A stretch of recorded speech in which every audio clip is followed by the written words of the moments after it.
Приветствуем вас на канале Раиса Горяченко, дача, сад, огород, цветы. Сейчас очень многие мне пишут, что вот-вот уже должны получить посылку с вот этими маленькими такими саженцами различных растений.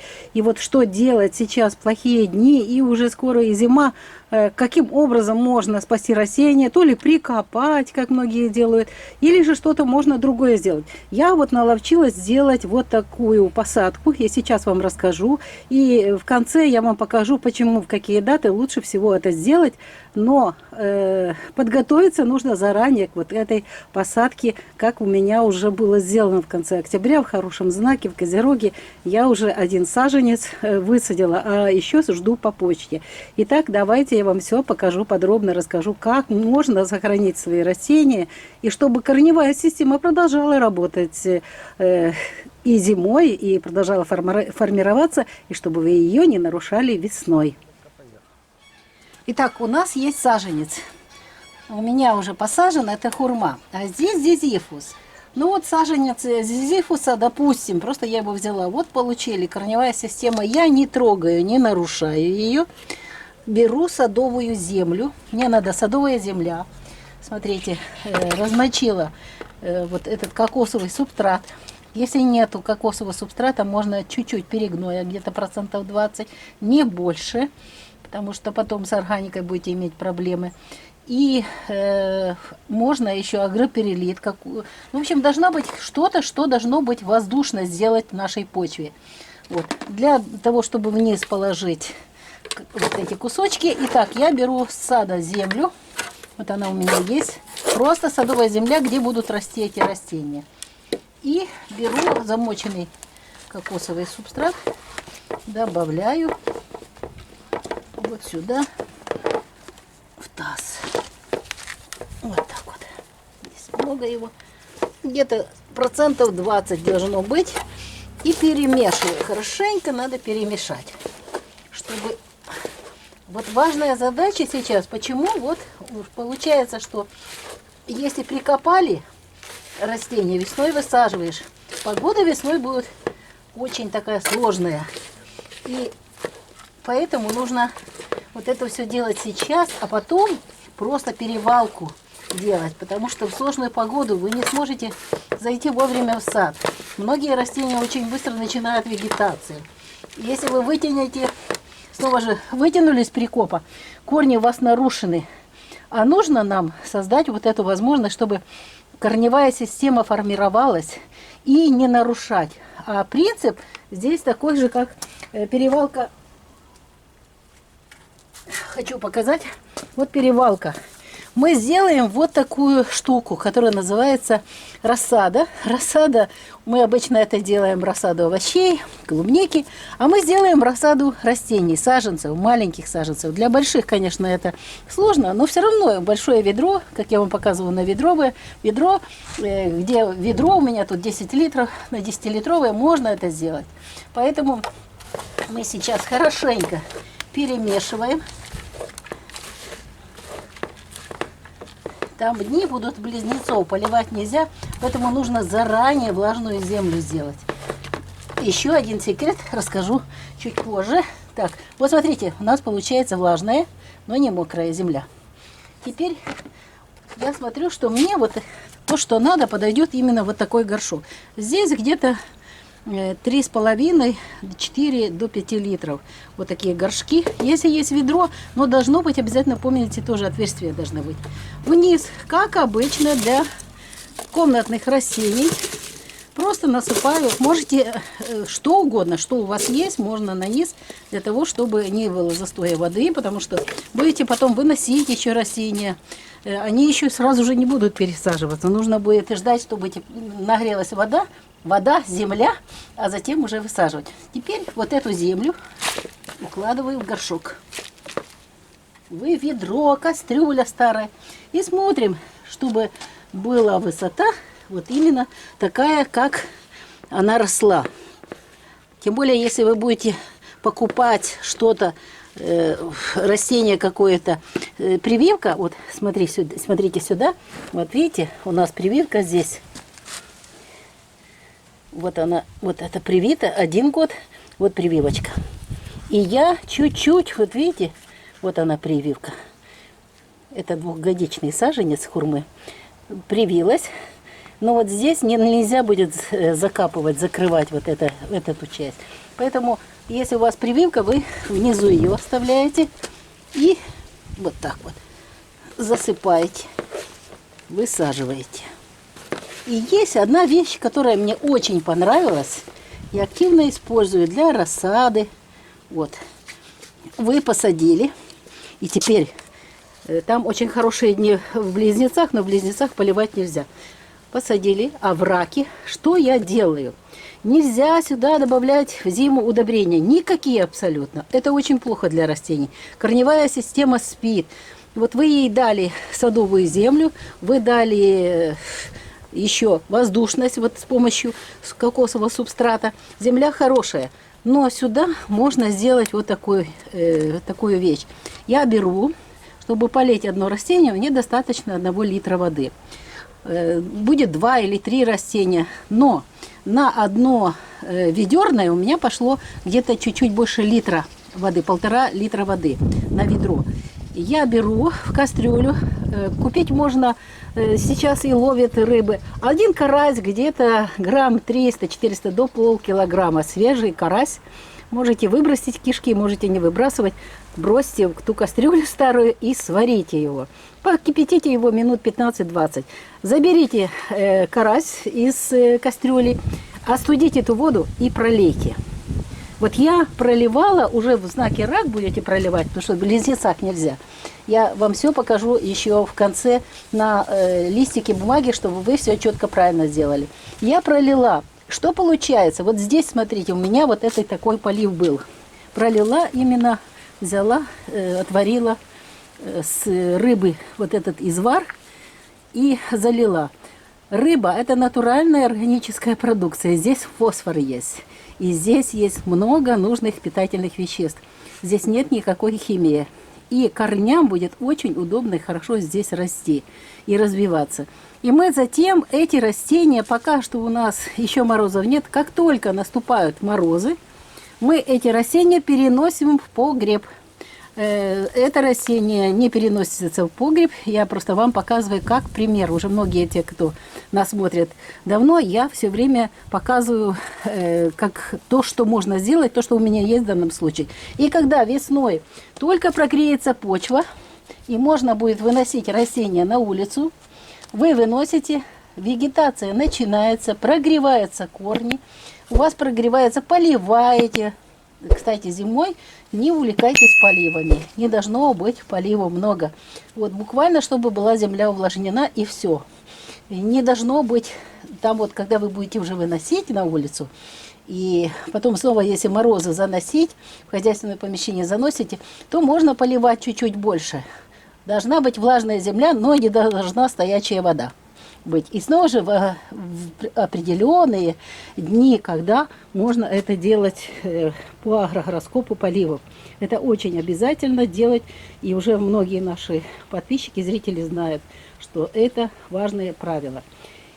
Поливаем, и затем земля уплотняется, корни там себе нарастают, и вы уже в хорошее время, земля прогрелась, тепло, солнышко, вы уже даже с листиками берете это растение, делаете перевалку. Как всегда, перед посадкой хорошенько проливаете горшок, хорошо, и тогда оно легко у вас вытянется вдвоем. Перевалку сделаете и посадите подготовленную ямку. А сейчас вам нужно готовить ямы. Вот посадили и готовьте ямы. Туда и органика пойдет. И тот же карась, который вы проварили, тоже туда бросайте. Растениям нужна органика. И это очень важно сейчас, вот эпоха новая. И растениям вот эти химические элементы, они только будут выжигать корни. Новая сейчас материя. Поэтому помните, что нужно растения беречь и давать им естественные природные компоненты, которые есть в природе. Ну вот я вам рассказала, что нужно делать, если вы получили саженец. И, увы, сейчас дни очень нехорошие. Далее идет у нас период... Давайте я вам сейчас все покажу на картинки. И еще раз вы увидите, и я вам докажу, что нужно будет хорошие дни выбирать, и что нужно делать, я вам сейчас все еще раз уже письменно на рисунке нарисую и по датам напомню расскажу вам, что у нас есть в плейлисте на ноябрь месяц вот такой агрогороскоп садовода. И вот у меня сегодня посылка придет 6-го, иду за посылочкой.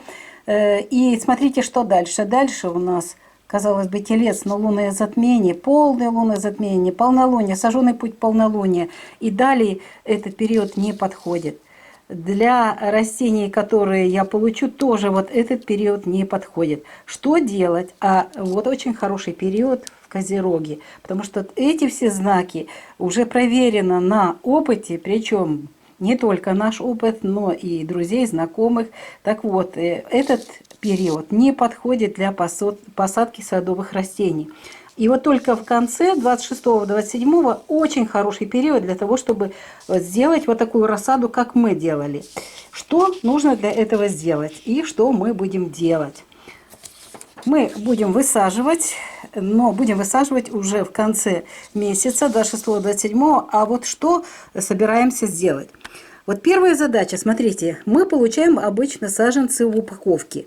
И корни каким-то образом упакованы, там то ли кокосовый субстрат, или какие-то другие, там торф, не кислый, вот, хороший, качественный. И открываем, обязательно корням нужно дать дыхание. И вот эти задачи выполняем. Сняли с саженца упаковочный материал. Далее помещаем корни во влажные, не так, чтобы текла вода, а влажные должны быть. Агроперилит, кокосовый субстрат, мох, у кого что есть, влажная пористая ткань или тот же торф, но не кислый. Вот это все влажное помещаем. И вот этот саженец именно можно в какую-то ткань или же какие-то, ну лучше всего ткань. И имейте для этого, чтобы поместить уже дальше корневую часть саженца, нужно то ли ведерко какое-то, емкость, чтобы сверху был доступ воздуха вот к этой части и к части, вот, чтобы корни тоже дышали. Нельзя ни в коем случае закрывать их снова. Это на время пересылки. И потом вы получаете уже сонное растение, их определенный период перед отправкой выдерживают при температуре определенной. Эта температура ниже +4, когда уже растение не развивается. Ну вот вы в темноте его ждали, получили, вот эту работу провели. И когда вы вот эти такие материалы, во влажные материалы, видите, я даже ближе вам ставлю, найдите, есть такая возможность. Пористая ткань – это самое последнее, что можно, только не тяжелая, это не глинистая почва, песок тоже тяжело, очень тяжелая, тяжелый материал. Вот эти вещи можно сделать, поместить и удержать в ведре, в емкости вот эти растения до момента, вот это первый вариант, можно, если у вас розы, смородина, актинидия, ирга, черноплодная рябина, ежевика, розы, декоративные кустарники, вот близнецы, им покровительствуют этим растениям. Но нужно, снова же, я вам показала сейчас, именно как нужно будет во влажную почву, подготовленную, посадить. Ведерные или другие емкости. Есть у каждого какие-то старые ведра, старые кастрюли с дырочками, с отверстиями. Так вот, можно посадить 10 ноября после 13 часов 30 минут или 11 ноября все 24 часа. Вот эти растения, только которые я вот здесь написала. Это уже проверено, это работает. Второй вариант. Вы удерживаете вот эти все свои растения в влажном агроперилите, кокосовом субстрате, мхе, торфе, влажной пористой ткани. Удерживаете снова же в прохладном месте, где температура не должна быть где-то нулевая, не должно быть, а вот +4 градуса, +5, +6 это очень хорошо. И дожидаетесь, вот смотрите, высаживаете саженцы как рассаду, то, что я вам сейчас показывала в начале видео. И высаживаете это 26 и 27 ноября все 24 часа. Двое суток есть для того, чтобы провести вот эту посадку саженцев садовых растений как рассаду. Прикопы. Это настолько, я тоже потеряла много растений с этими перекопами. Очень сложный период. Весной не успеваешь высадить. Нарушаются вот эти маленькие корешочки. Иногда, если сильный мороз, замораживаются вот эти корни и погибают. И вот когда вы высаживаете, высадили и затем отправляете вот этот второй вариант, высаживаете садовые растения и далее для сохранения в зимний период выдерживаете. Когда уже начнется заморозки, я тогда опускаю растения, вернее, Александр Федорович уже опускает все мои посадки в подвал, можно в погребе хранить, можно в лоджии, если это город, то же самое. В хозяйственных помещениях при температуре плюс 6 и до плюс 10. Напомню, что плюс 4 и выше продолжается развитие вот этих маленьких беленьких корешочков. Поэтому если ниже плюс 4, тогда растение останавливается, корни останавливаются в росте. А нам нужно, чтобы растение уже было готово к тому, чтобы весной вступить в рост и наращивать дальше корневую систему. Если вы так сделаете, представляете, у вас корневая система уже будет такая солидная, и растения будут в хорошем состоянии для того, чтобы дальше расти. И вот смотрите, сразу же я буду показывать, как я весной это буду делать. Весной при температуре почвы плюс 5 и выше, помните, плюс 4 останавливается рост корней. Так вот, плюс 5 и выше посадка рассады методом перевалки без нарушения земляного кома.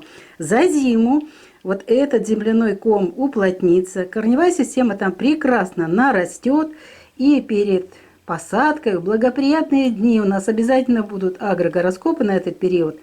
Благоприятные дни все месяцы мы используем. Хорошие, снова же будете видеть эти дни, подготовленные ямки уже сейчас подготавливайте, все делайте для того, чтобы корневая система попала в благоприятные условия, дальше развивалась и растение продолжало вегетацию. Вот это очень важная информация. Вот как перевалка делается, помните, чтобы не нарушалась корневая система. Поливаете и высаживаете на высоту. Вот, конечно же, должна быть уже вот здесь ниже, конечно, в ямке должна быть часть подготовлена органическая. Все вы знаете, как это делать. Может быть, и если есть необходимость, напишите, покажем, как мы это делаем. Но сейчас именно должна быть вот такая подготовка.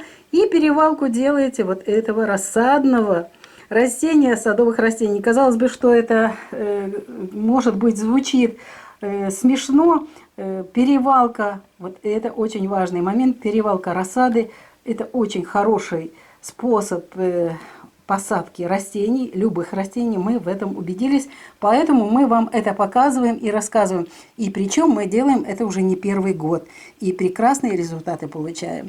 Ну что ж, мы завершаем на этом наше видео. Еще раз показываю вам даты, когда вот эту рассаду лучше всего посадить. А в любой день, который вы получите посылку, открываете корни и помещаете корни вот эти материалы, которые у вас есть. Если еще нет, можете подготовить заранее, у вас есть время. Ну что ж, Раиса Греченко, Александр Волик показали вам наш способ, как мы не просто сохраняем садовые растения, саженцы садовых растений, а еще и высаживаем как рассада и позволяем нашим растениям быть крепкими к весне, здоровыми и продолжать вегетацию и радовать в саду хорошими результатами, здоровым своим видом, а затем и плодоношением. На этом мы прощаемся с вами. Всего вам самого доброго. До новых встреч на нашем канале. Пока-пока.